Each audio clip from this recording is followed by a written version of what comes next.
बच्चों, आज हम सभी क्रिया और काल पढ़ेंगे। वर्ब एंड टेंस इंग्लिश में बोलेंगे। क्रिया को वर्ब बोलते हैं और काल को टेंस बोलते हैं। तो जिस शब्द से किसी के काम करने का पता चलता है, काम होने का पता चलता है, हम उसे क्या कहते हैं? क्रिया कहते हैं, है ना। जैसे देखिए, बच्चा तालाब में कागज की नाव चला रहा है, तो यहाँ पर कर्म किया जा रहा है ना। किस पे? तालाब है। कर्म यहाँ तालाब हो गया, कर्ता हो गया बच्चा, और जो चला रहा है वह क्या है? क्रिया हो रही है। यहाँ पर क्रिया हो रही है ना, तो ये क्या हुआ? क्रिया हुआ। अब देखिए क्रिया के भेद। अब क्रिया कितने प्रकार का होता है? क्रिया तो समझ में आ गया कि जहाँ पर कार्य होता है या कार्य होने का पता चलता है उसे हम क्रिया कहते हैं। लेकिन क्रिया के कितने भेद होते हैं? तो क्रिया के दो भेद होते हैं, सकर्मक क्रिया और अकर्मक क्रिया। पहला है सकर्मक क्रिया, दूसरा है अकर्मक क्रिया, है ना। अब देखिए सकर्मक क्रिया पहले देख लेते हैं। दो शब्दों से देखिए सकर्मक क्रिया मिलकर बना है, स और कर्मक से। स का अर्थ होता है साथ, कर्मक का अर्थ होता है कर्म के साथ क्रिया का होना, है ना। तो जिस क्रिया के लिए कर्म की आवश्यकता होती है उसे हम सकर्मक क्रिया कहते हैं। जैसे गीता किताब पढ़ रही है, यहाँ पर गीता क्या है? कर्ता है, और किताब क्या है? कर्म है, और पढ़ रही है क्या हो गया? क्रिया। तो यहाँ पर इस क्रिया में, इस शब्द, इस वाक्य में क्या है? कर्म है ना। इस वाक्य में कर्ता के साथ कर्म है और क्रिया भी हो रही है, तो यहाँ पर सकर्मक क्रिया होगी, है ना। हाथी सड़क पर चल रहा है, यहाँ पर भी देखिए यह कर्ता है, सड़क कर्म है, और चलने का जो कार्य वह क्रिया हो रही है। तो क्रिया के साथ जब क्या किसे लगाकर प्रश्न करने पर और उत्तर जब मिलता है तो उसे हम क्या कहते हैं? सकर्मक क्रिया कहते हैं, ठीक है। जैसे देखिए गीता क्या पढ़ रही है, तो उत्तर मिलेगा ना, किताब पढ़ रही है। हाथी किस पर चल रहा है? तो सड़क पर चल रहा है ना। तो सकर्मक क्रिया बच्चों आपको समझ में आया। जिन शब्दों में जिन वाक्यों में कर्म होता है और कर्म की आवश्यकता भी होती है तो उसे हम क्या कहते हैं?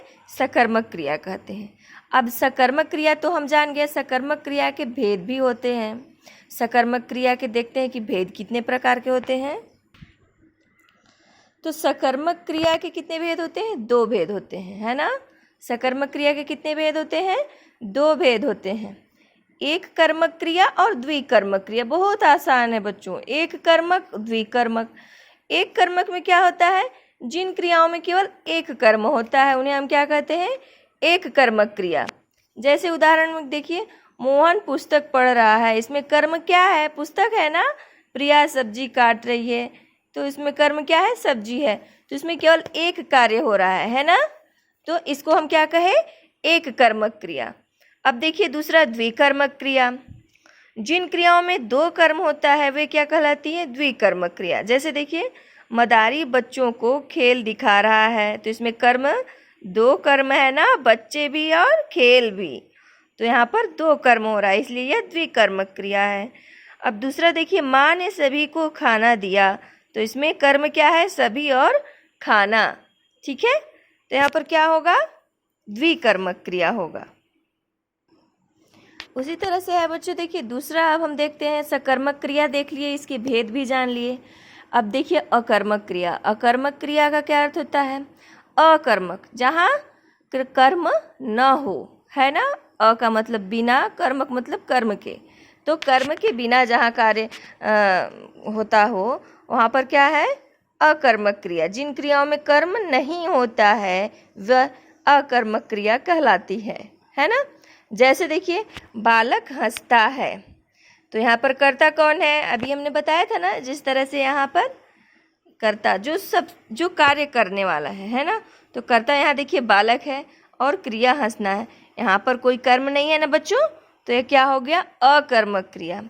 नेहा रोती है, यहाँ कर्ता है और क्रिया है लेकिन कर्म नहीं है, तो यहाँ क्या हो गया? अकर्मक क्रिया, है ना।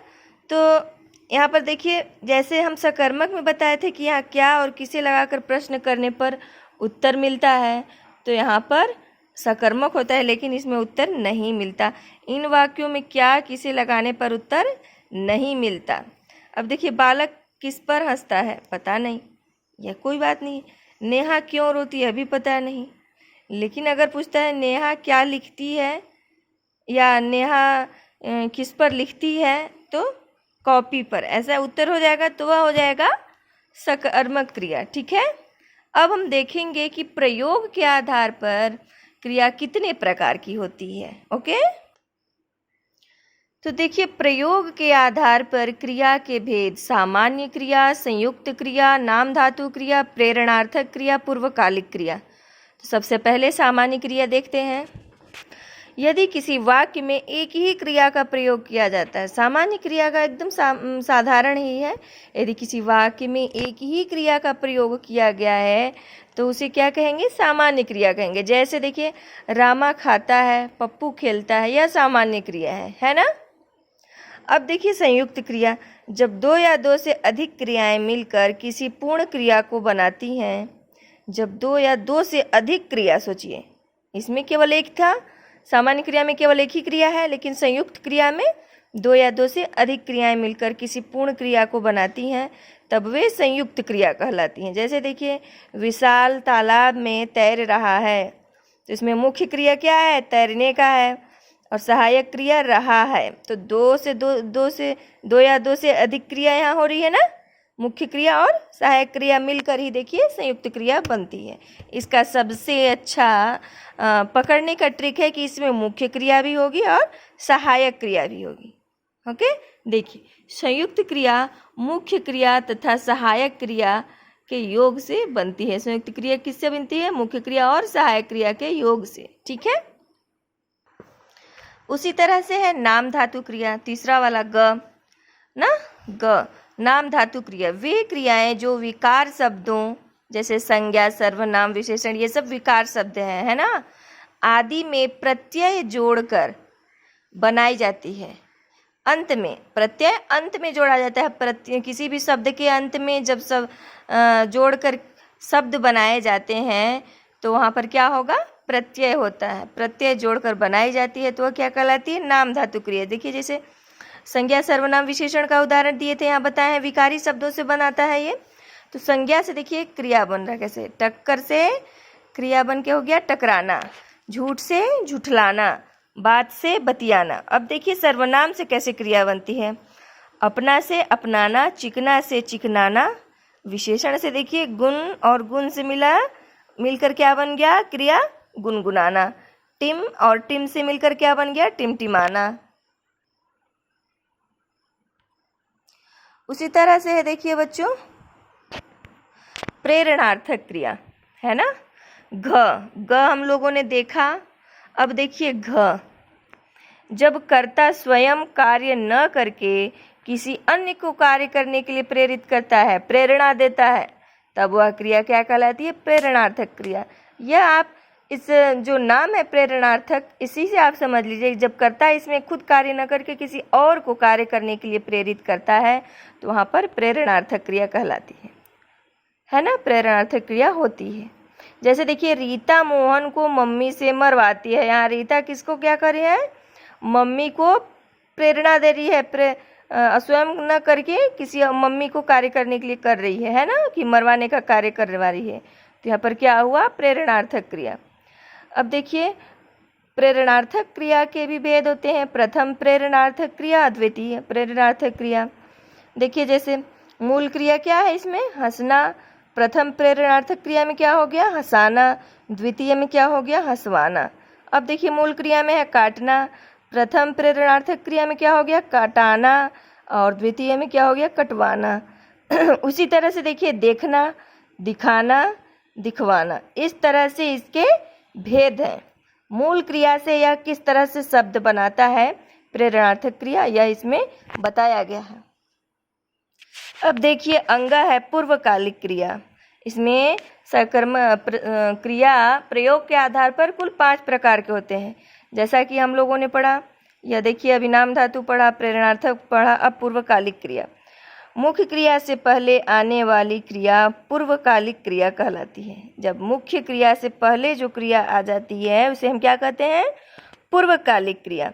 जैसे देखिए, कार्तिक उठकर बाहर खेलने गया, तो इसमें उठकर यह पूर्वकालिक क्रिया हो गया, और खेलने गया ये तो आपको पता है कि यह मुख्य क्रिया है।